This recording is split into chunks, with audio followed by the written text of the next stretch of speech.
Ito naman ang pinakamatitipid na scooters pagdating sa 150cc and up category.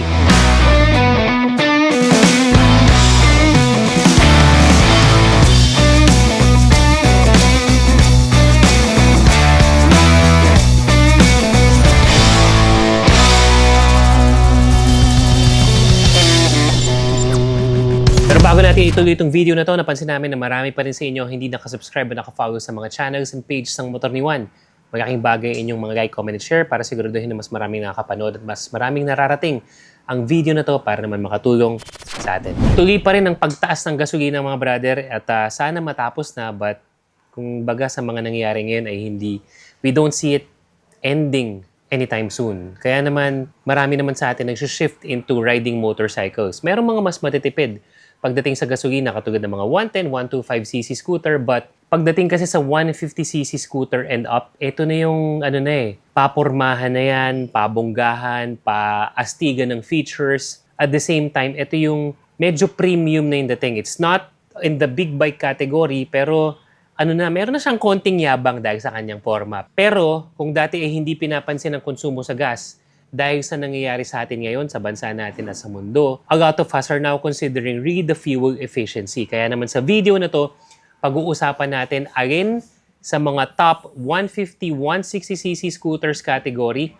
ang pinakamatipid pagdating sa actual na konsumo ng gasolina at alin nga ba ang pinakamalayong mararating mo base sa fuel tank capacity nito. So disclaimer mga brother, itong mga motor na sasabihin ko ay lahat ay nagamit ko na o yung iba ay ginagamit ko pa rin. I will be stating the fuel efficiency based on the specs, but I will also state my actual fuel efficiency base sa aking paggamit. At karamihan ng mga motor nandito ay gamit ko nung ako ay mas mabigat pa. Ngayon kasi mas magaan-gaan na ako, pero nung mas mabigat pa ako, gamit ko tong mga motor na to. So that's something that we also have to consider na ang weight ko sa karamihang panahon na gamit ko tong mga motor na to ay nasa 103 kilos. Ang gamit ko walwalan dahil nga gaya ng nabanggit ko sa nakaraang video, gusto ko masubukan talaga yung performance ang motor pag hinataw, kumusta ang hata, kumusta ang konsumo sa gas, at halos araw-araw kong ginagamit with occasional weekend ride. Magsisimula muna tayo dun sa hindi masyadong matipid sa gas hanggang sa umabot tayo sa pinakamatipid sa konsumo ng gasolina.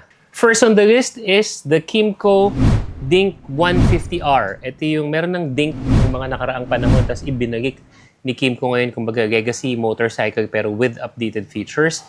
Si Dink 150R, based on its spec sheet, ito ay kukonsumo ng 36 kilometers per liter. Pero base sa actual na paggamit ko, I was able to get 33 kilometers per liter mga brother. So, not bad. Especially kung i-consider mo naman yung kanyang fuel tank capacity na 10.7. Ang laki nun.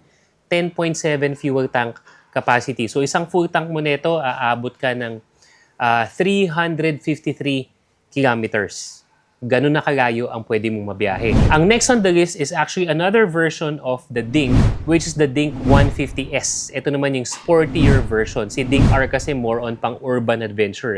So si Dink 150S, based sa spec sheet, it goes for 40 kilometers per liter. Sa actual na gamit ko, pumapalo ako ng 5 kilometers per liter.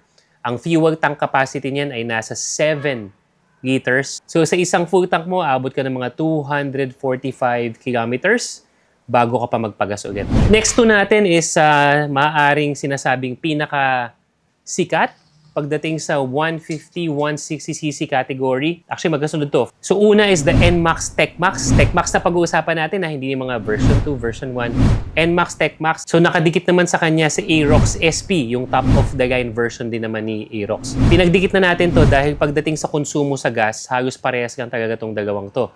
With the spec sheet, aabot ka ng 40 kilometers per liter, pero sa actual na paggamit ko, actually hanggang ngayon meron pa rin ako ng NMAX TechMax, is si Aerox din ganun, aabot ka ng 35 kilometers per liter. That's me taking advantage of the electric CVT, yung mga shift modes niya, yung mga driving modes, yun ang actual na konsumo na nakuha ko sa dalawang motor na to. Pagdating sa patipiran or yung kung gaano kalayo mararating mo, doon naman gagamang si NMAX dahil ang fuel tank capacity ni NMAX ay pumapalo ng 7.1.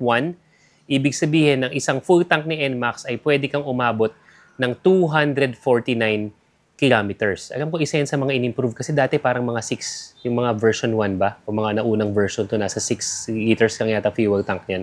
Kung di ako nagkakamali. Pero ngayon, yun na nga. 7.1 liters, aabot ka ng 249 kilometers sa isang full tank. Habang sa Aerox naman, still remains the same yung laki ng full tank niya at 5.5 liters. Hence, you getting a 193 kilometer range pagdating sa isang full tank ng Aerox. So magkadikit lang yan. Again, we are talking about the latest top-of-the-lines version ni NMAX TechMax at ni Aerox SP. Next on the list is the Kymco Skytown. Isa to sa mga underrated na scooters, no? Pagdating sa 150cc category. Based on spec sheet, you can get 40 kilometers per liter. But based on my actual usage ng Skytown, I was able to get 36 kilometers per liter. Siguro dahil magaan siya, mas sleek for some reason. Kaya kung titingnan mo, itong NMAX Aerox Skytown, sa papel nasa 40 kilometers per liter. Pero doon sa actual na paggamit ko, lamang siyang konti. Konti lang naman. 36 kilometers per liter. Pero okay din ang fuel tank capacity nito at 7 liters. Kasi kung titingnan mo yung Skytown, para siyang sporty na aggressive na elegante. Isipin mo, maliit lang yung fuel tank niya. Pero malaki din pala at 7 liters. So sa isang full tank mo, pwede kang umabot ng 252 kilometers para kay Kymco Skytown 150. Next on the list natin is ang pinakabago pagdating sa 150cc scooter market. That's actually the Rexy 155 ni Yamaha. Based on the spec sheet, you can get a fuel consumption of 43 kilometers per liter. So disclaimer mga brother, hindi ko pa yan nagamit, hindi ko pa yan nahawakan. Wala pa akong balita kung kailan darating yung unit dito sa atin.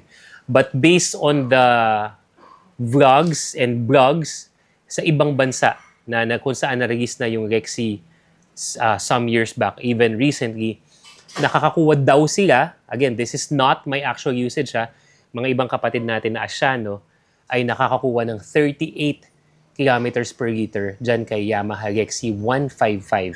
And it has a fuel tank capacity of 4.2 liters. Kaya pwede kang umabot ng up to 160 kilometers ang isang full tank mo kay Rexy. Base sa paggamit ko, base sa kondisyon ng road sa Pilipinas, malaman natin kung ano yung actual talaga natin yan when we get the chance to use it.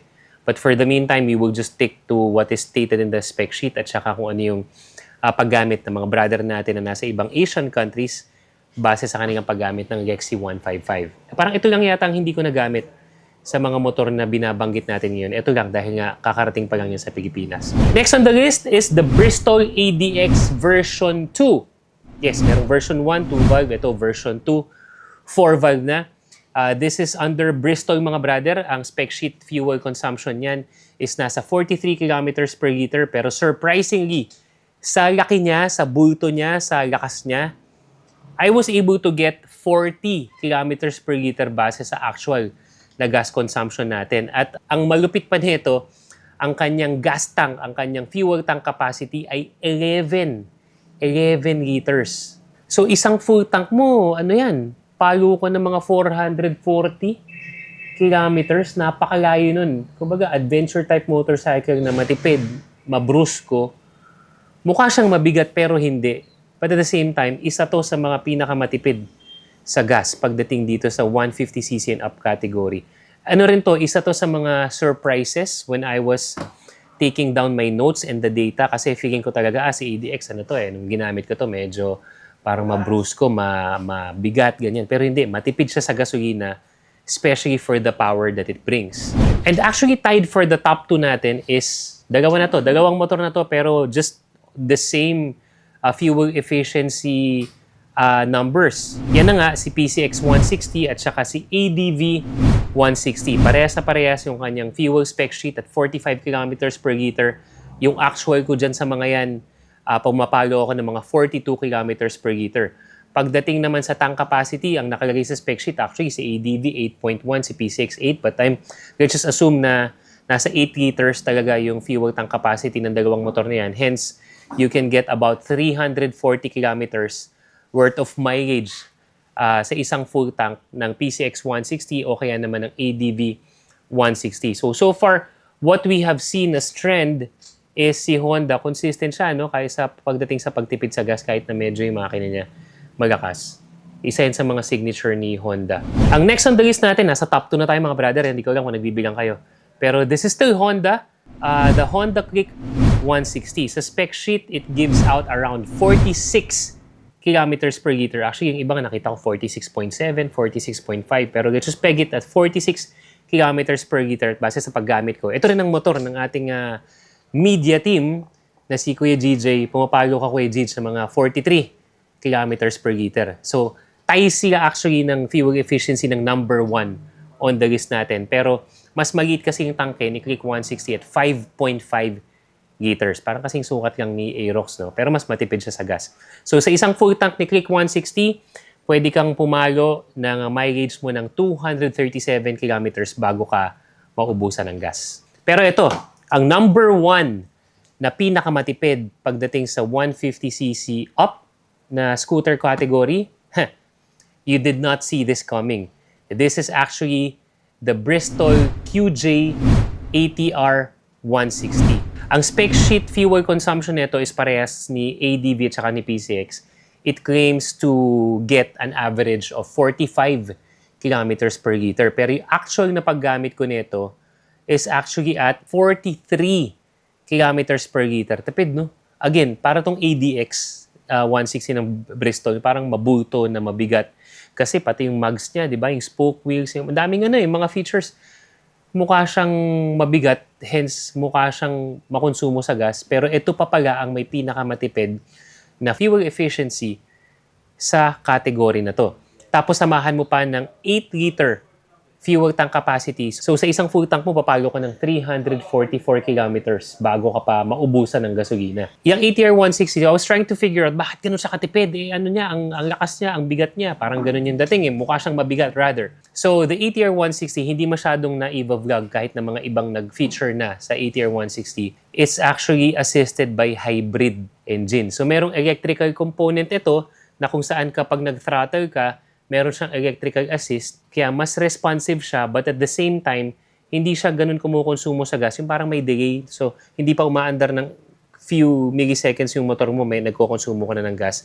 Dahil sa kanyang hybrid assist, nagiging mas responsive yung throttle. Tapos, hindi ka masyadong kumukonsumo, lalo na dun sa unang piga mo ng gas. Kaya naman, isa sa mga dahilan yan kung bakit matipid si ATR 160. Ano yan? Bestseller din pa rin sa Changi, sa Moto Changi PH.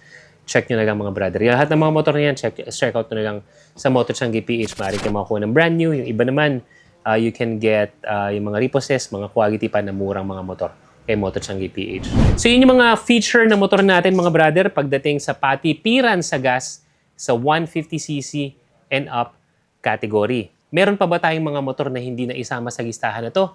Pwede nyo i-comment yan mga brother para makita din ng ibang mga brothers natin na nanonood. At the same time, kung kayo ay users o may-ari ng mga motor na to, pwede mo rin i-comment yung iyong actual fuel consumption base sa weight mo, yung fuel consumption mo, at saka yung riding habit mo para magkaroon din naman ng idea yung iba kung more or less nasaan nga ba ang fuel efficiency ng mga motor na binanggit natin. Hanggang dito naman yung video natin again mga brother para hindi ka magpukuli sa mga ganitong type ng update lalo na. Pinag-usapan natin gasolina, patas ang gasolina. Be sure nakafollow kayo sa lahat ng mga social media page natin katulad ng TikTok, Facebook, Instagram, and YouTube. Till the next video mga brother. Salut!